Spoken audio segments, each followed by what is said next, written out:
السلام عليكم ورحمة الله تعالى وبركاته. مرحبا بكم في قناتي أنا وأمي للطبخ والحلويات.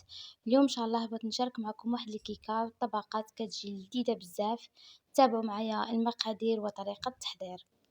بالنسبة للمقادير نتاع الكيكة كنحتاجو كاس سنيدة، كاس زيت، كاس ماء، ولا يمكن لكم تبدلوه بكاس نتاع الحليب إلى عندكم، جوج نتاع البيضات، وحدة ألزة، والكاكاو المر، والدقيق حسب الخليط.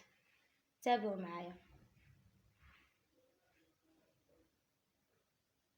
درنا جوج نتاع البيضات وقبيصة نتاع الملح، وغادي نديرو كاس نتاع سنيدة،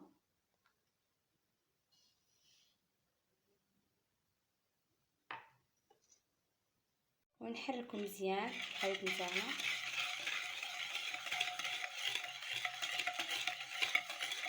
وغادي نديرو كاس نتاع الزيت،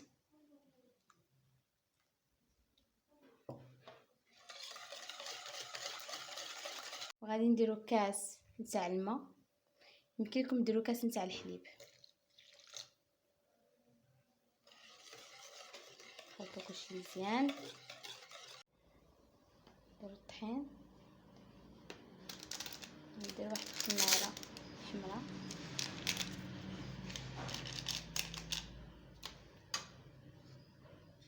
حنايا نخلطو.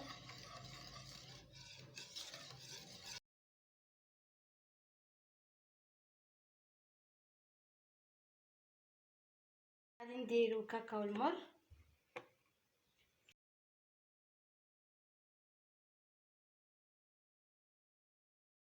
يجي القوام نتاعها بحال هكا.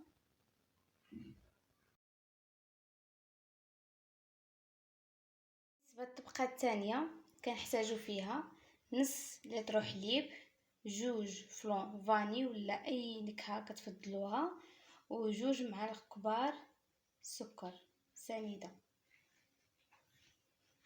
نديرو نص لتر حليب،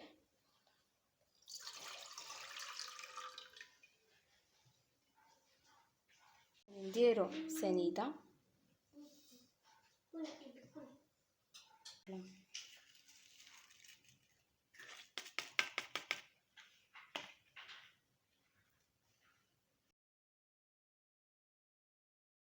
نحطو على البوطه يغلي، وغادي نضيفوه على الطبقه الاولى. كانت انا بعد ما خرجناها من الفران ندخلوها الثلاجه تبرد، وغادي نديرو الطبقه الثالثه. هادو بنا شيكولا كحله، وغادي نضيفو ليها جوج ديال دانيت شوكولا.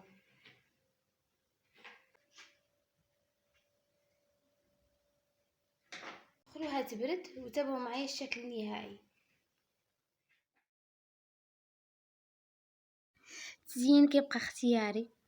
نتمنى ان شاء الله تشجعونا بلي لايك، بارطاج، ابوني، وفعلوا الجرس باش اي حاجه درناها توصلكم.